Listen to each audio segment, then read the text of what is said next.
Y Dios dijo, Dios ha dicho muchas cosas, ha dicho muchas palabras, y muchas han quedado escritas en lo que es hoy el libro de la Biblia. La Biblia nos recuerda constantemente de dónde procedemos y a dónde vamos, cuál ha sido el propósito de su creación y cuál es el final de esta. Dios no está en nuestra imaginación. Dios es un Dios real, y la historia da veracidad de sus palabras y sus cumplimientos, ya sea para un futuro muy cercano o para un futuro muy lejano. Muchas palabras se cumplieron de forma inmediata y muchas se cumplirán con el pasar de los años. En Génesis capítulo 1, verso 3, dijo Dios, sea la luz, y fue la luz. En el verso 6, luego dijo Dios, haya expansión en medio de las aguas, y separe las aguas de las aguas. En el verso 9, dijo Dios también, júntese las aguas que están debajo de los cielos en un lugar, y descúbrase lo seco. Y fue así. Después, así sucesivamente, verso tras verso, hasta llegar al verso 26, entonces dijo Dios, hagamos al hombre a nuestra imagen conforme a nuestra semejanza, y señoree en los peces del mar, en las aves de los cielos, en las bestias y en toda la tierra, y en todo animal que se arrastra sobre la tierra. Dios dijo todo esto, y todo se cumplió conforme sus palabras. No podemos ser tan arrogantes, orgullosos y vanagloriosos para creer que somos autosuficientes, cuando no lo somos. Cuando decimos que no estamos solos, no es por una cuestión extraterrestre, sino más bien porque Dios lo llena todo, y sus ojos están en todo lugar, y Él está pendiente de cada persona, gobierno y nación. En el transcurso de los tiempos, se han iniciado imperios y gobiernos de todo tipo, y a final de cuentas han caído. Dios siempre tiene un balance en toda la humanidad, aunque el hombre y la mujer no lo reconozcan. En el libro de Daniel nos habla de un imperio, o sea, el primer imperio que se inició en la tierra, y fue el imperio de Babilonia comandado por el rey Nabucodonosor. Estos vinieron y sitiaron a Israel y lo conquistaron y se llevaron lo mejor de la corte, con rey incluido. Entre todos ellos estaba Daniel y sus amigos, que fueron llevados y educados en los asuntos del reinado. Dios usó a este gobernante para castigar a su pueblo Israel, que realmente no estaba caminando bien con Dios. Nabucodonosor fue un hombre arrogante, orgulloso y vanaglorioso, y con un carácter muy cambiante. En Daniel capítulo 2, en el transcurso de su reinado, este hombre tuvo un sueño, el cual consistía en una estatua gigante, la cual estaba formada de diferentes materiales como oro, plata, bronce, hierro y barro, dando como significado los diferentes imperios que vendrían en el futuro después del imperio babilónico. Dios le mostró el futuro en ese sueño y le dio la interpretación a Daniel. También en Daniel capítulo 4, con otro sueño, el rey vio un gran árbol en medio de la tierra. Era fuerte, alto y visible desde lejos. Daba alimento y refugio a muchos. De repente fue cortado y solo el tocón con raíces quedó, y la interpretación de Daniel fue la siguiente. El árbol representaba al propio Nabucodonosor. Por su orgullo, Dios lo humillaría, perdería la razón y viviría como animal por un tiempo. Después sería restaurado cuando reconociera que Dios es el soberano, y así como Dios lo dijo en ese sueño, un año después se cumplió. Podemos leer en Daniel capítulo 4, versículo 28 al 33, la sentencia. En efecto, todo esto sucedió al rey Nabucodonosor. 12 meses después, mientras daba un paseo por la terraza del Palacio Real de Babilonia, exclamó, ¿no es esta la gran Babilonia que he construido como capital del reino, con mi enorme poder y para la gloria de mi majestad? No había terminado de hablar cuando escuchó una voz desde el cielo que decía, este es el decreto en cuanto a ti, rey Nabucodonosor. Tu autoridad real se te ha quitado Serás apartado de la gente y vivirás entre las bestias del campo. Comerás pasto como el ganado. 7 años transcurrirán hasta que reconozcas que el Altísimo es el que domina sobre todos los reinos del mundo y que se los entrega a quien Él quiere. Y al instante se cumplió lo anunciado a Nabucodonosor. Lo separaron de la gente y comió pasto como el ganado. Su cuerpo se empapó con el rocío del cielo, hasta el pelo le creció como plumas y las uñas como garras de águila. Nabucodonosor pensó que su reinado era obra de él. Su orgullo así lo decía. Pero como les dije anteriormente, Dios tiene el balance del mundo y Él usa a quien sea. Llámese como se llame, sea cristiano o no. Cuando el orgullo hace pensar al hombre que él es más grande y más genial que Dios, estamos poniendo un fin, y esa es la razón del por qué muchos gobiernos se han venido al suelo, y no solo gobiernos, sino también familias, empresas y personas. Aunque no lo entendamos, Dios sabe qué presidente se merece cada país y permite por nuestra necedad que quede el que menos queremos. Es evidente que cuando Dios dice hasta aquí, no hay vuelta para atrás. Sin embargo, si hay un verdadero arrepentimiento de nuestro corazón, Dios muestra misericordia y perdón. Nabucodonosor reconoció la grandeza de Dios y un arrepentimiento genuino que lo llevó a recuperar su reinado hasta su muerte. Luego de él le sucedieron como 3 reyes hasta llegar a Nabónido, el cual no estuvo presente por muchos años en el reinado, y en su lugar estaba Belsasar su hijo, según Daniel capítulo 5. Belsasar, un rey joven y con un orgullo peor que el de Nabucodonosor, no aprendió de la experiencia de ese rey. Por el contrario, se sentía muy seguro en el palacio rodeado de murallas que protegían la ciudad. Un día decidió realizar una fiesta con 1000 invitados y ya muy bebido de alcohol, mandó que le trajeran los utensilios del templo de Jerusalén que Nabucodonosor trajo y había guardado en los tesoros de sus dioses. Con las copas que trajeron bebieron licor, alabando sus dioses.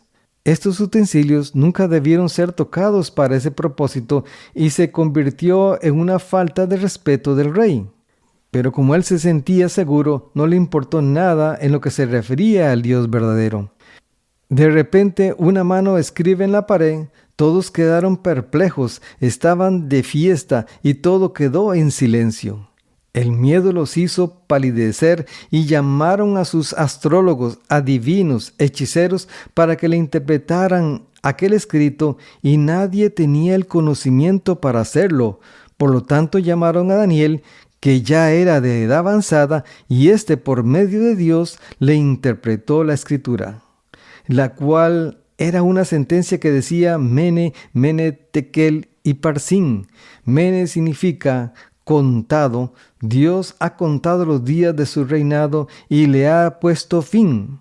Tekel significa pesado. Usted ha sido pesado en la balanza y no dio la medida. Parsin significa dividido. Su reino ha sido dividido y dado a los medos y a los persas. Daniel pidió al rey que se arrepintiera de sus pecados y éste no quiso escuchar. En Daniel capítulo 5 versos 30 y 31 dice: esa misma noche mataron a Belsasar, rey de Babilonia, y Darío el Medo se apoderó del reino a los 62 años de edad. Eso significa que nada se escapa a los ojos de Dios. El imperio de Babilonia llegó a su fin, y esto dio como inicio el imperio medo-persa. Cuando Dios dice algo, se cumple, y esto lo hizo ver en el futuro que le mostró al rey Nabucodonosor cuando le mostró la estatua en un sueño en donde él era la cabeza con el imperio de Babilonia, el cual llegó a su fin, pasando luego al imperio que continuaba, el Medo-Persa, a la cabeza de Ciro y Darío. La profecía que pronunció Isaías en el capítulo 45 se refiere a Ciro. Pasaron más o menos 160 años para llegar a cumplirse con la llegada del imperio medo-persa y derrotar a Babilonia. En el capítulo 45, verso 1 al 6 dice: esto dice el Señor a Ciro, su ungido: cuya mano derecha llenará de poder. Ante él los reyes poderosos quedarán paralizados de miedo, se abrirán las puertas de sus fortalezas y nunca volverán a cerrarse. Esto dice el Señor. Iré delante de ti, Ciro, y allanaré los montes y echaré abajo las puertas de bronce y cortaré las barras de hierro. Te daré tesoros escondidos en la oscuridad, riquezas secretas. Lo haré para que sepas que yo soy el Señor, Dios de Israel, el que te llama por tu nombre. ¿Por qué te he llamado para esta tarea? ¿Por qué te llamé por tu nombre cuando no me conocías? Es por amor a mi siervo Jacob, Israel, mi escogido. Yo soy el Señor, no hay otro Dios. Te he preparado para la batalla, aunque tú ni siquiera me conoces, para que el mundo entero, desde el oriente hasta el occidente, sepa que no hay otro Dios. Yo soy el Señor y no hay otro. Y en el verso 13 dice, levantaré a Ciro para que cumpla mi propósito justo y guiaré sus acciones. Él restaurará mi ciudad y pondrá en libertad a mi pueblo cautivo sin buscar recompensa. Yo, el Señor de los ejércitos celestiales, he hablado. Cuando el profeta Isaías pronunció esta profecía, todavía Ciro, quien fue el fundador del imperio medo-persa, aún no había nacido. Luego, en el libro de Jeremías, el profeta, quien estuvo cautivo en el imperio babilónico, nos presenta la misma profecía alrededor de 40 a 70 años atrás del imperio medo-persa. Y esto es en los capítulos 50 y 51 del mismo libro. Estos son tan solo 2 ejemplos de la veracidad de su palabra. Si Dios te ha dicho que te ha bendecido, te ha sanado, que Él es tu protector, es porque Dios mismo respalda su palabra. Lo importante es tener fe y creerla. Para mí, esto es muy emocionante, saber que lo que Dios dijo y que va a hacer se cumplirá. Las palabras que siglos después, durante el Imperio Romano, Cristo Jesús pronunció cuando dijo, hecho está o consumado es. En el libro de San Juan capítulo 19 versículo 30 dice, cuando Jesús hubo tomado el vinagre, dijo, consumado es, y habiendo inclinado la cabeza, entregó el Espíritu. Aquí la obra de redención de nuestros pecados, la deuda que teníamos con Dios fue cancelada. El cumplimiento de las profecías mesiánicas fue cumplidas en esa cruz. Triunfo, victoria y el fin de todo lo antiguo. Esto fue parte del sueño de Nabucodonosor en ese sueño de la estatua que mencioné en el libro de Daniel. Cristo es la roca que golpearía los pies de la estatua, que acabaría con todos los imperios, estableciendo en el futuro un reino totalmente diferente de lo que no conocemos. Pero por fe sabemos que algún día se cumplirá. No cabe duda que el tiempo de gracia es este. Dios no te condena. Dios nos presenta a Cristo Jesús, su Hijo, para que todo aquel que crea en Él tenga vida y vida en abundancia. ¿Cuánto va a durar este tiempo de gracia? No lo sabemos, pero todavía estás a tiempo de asistir a esa fiesta y ser parte de los invitados, ya que hay mucho lugar en su reino. Él llama a todos, no hace distinción de personas. Lo importante es atender su voz cuando se escucha y arrepentirse de todos los pecados. Esto fue lo que hizo Nabucodonosor. Él se arrepintió y fue restablecido en su reino. Cristo es fiel y justo para perdonarnos y limpiarnos de toda maldad. Y si dices que tú no lo mereces, estamos de acuerdo, pero ten en cuenta que ningún ser humano en este mundo lo merece. Pero Dios lo hizo merecedor por medio de su Hijo. Dios dijo en 2 Corintios capítulo 5 versículo 21, al que no conoció pecado, por nosotros lo hizo pecado, para que nosotros fuésemos hechos justicia de Dios en él. O sea, tú eres la justicia de Dios en Cristo Jesús. Lo que nos queda es creer en esa palabra. Lo que Dios dijo no puede cambiar. Eres más importante de lo que crees, porque Cristo te hizo importante y debes vivir como un verdadero hijo de Dios, bendecido y prosperado. Y no estoy hablando de dinero, estoy hablando de su paz a pesar de las circunstancias. Dios es tu amparo y tu fortaleza.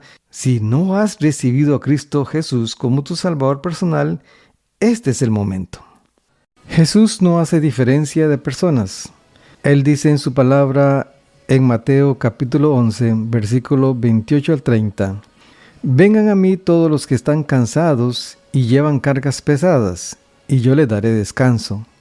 Pónganse en mi yugo, déjenme enseñarles, porque yo soy humilde y tierno de corazón, y encontrarán descanso para el alma, pues mi yugo es fácil de llevar y la carga que les doy es liviana». Jesús no se presenta como un juez aquí, se presenta como nuestro Salvador, y le hace un llamado a usted para que reflexione sobre su vida y se dé cuenta que por más que usted haga, no obtendrá su salvación, a menos que lo acepte como su Salvador personal. Dios conoce todos tus pasos y no puedes ocultar nada de Él. Así que este es el momento y puedes orar diciendo: Señor Jesús, yo vengo a ti, sabiendo que tú moriste en la cruz del Calvario por mis pecados. Y yo te pido perdón por todos mis pecados. Te acepto como mi Salvador personal y te doy gracias por tu amor y por el descanso para mi alma. Quiero aprender más de ti y conocer a profundidad tu amor.